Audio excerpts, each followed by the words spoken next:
Doctor Bhimrao Ambedkar सम्मान अभियान के अंतर्गत शिमला विधानसभा क्षेत्र के चौड़ा मैदान में अंबेडकर की प्रतिमा के समक्ष दीपोत्सव एवं पुष्पांजलि के कार्यक्रम का आयोजन किया गया। जयराम ठाकुर ने कहा कि प्रतीकवाद से हाशिए पर जाने तक कांग्रेस ने डॉक्टर अंबेडकर की उपेक्षा की। डॉक्टर अंबेडकर को हराने की साजिश कांग्रेस द्वारा रची गई थी। 1937 के बॉम्बे प्रेसिडेंसी विधानसभा चुनाव में कांग्रेस ने डॉक्टर अंबेडकर को हराने के प्रयास में प्रसिद्ध क्रिकेट खिलाड़ी बालू पालवनकर को उनके खिलाफ मैदान में उतारा।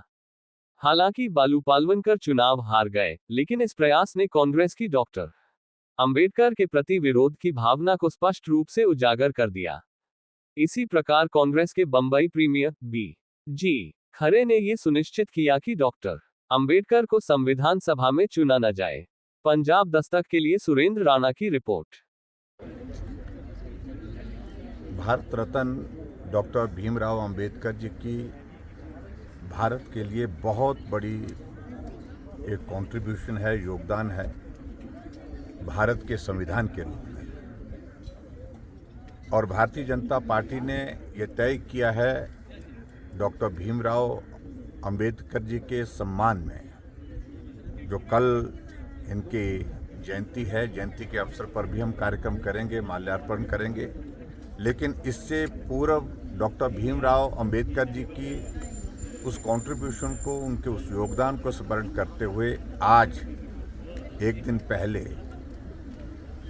जहां भी डॉक्टर भीमराव अंबेडकर जी की स्टैचू है, मूर्ति है, वहां स्वच्छता का अभियान करना, स्वच्छता अभियान के साथ वहां पर दीप जला करके उनके उस योगदान को याद करना। और आज मैं यहाँ चौड़ा मैदान शिमला में डॉक्टर भीमराव अंबेडकर जी की इस प्रतिमा के सामने हम भारतीय जनता पार्टी के समस्त कार्यकर्ता यहाँ आकर के इस दीपोत्सव में अपना दीपोत्सव में अपना यहाँ पर इस कार्यक्रम का आयोजन कर रहे हैं और स्वच्छता का अभियान हुआ है।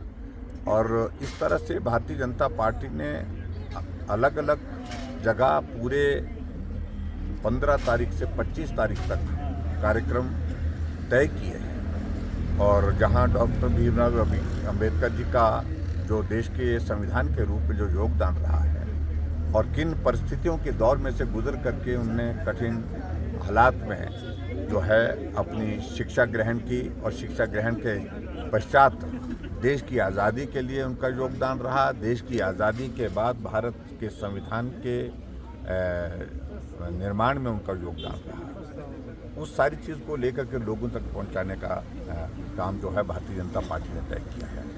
और निश्चित रूप से उनके इस योगदान को स्मरण करते हुए भारतीय जनता पार्टी का ये अभियान आगे बढ़ रहा है। और मैं देख रहा हूँ कि बहुत बड़ी तादाद में जो कार्यक्रम आयोजित करने का फैसला पार्टी ने किया है, उसमें सही मायने में डॉक्टर भीमराव अंबेडकर जी का योगदान लोगों तक पहुंचाने का जो है वो काम करने में हम सफल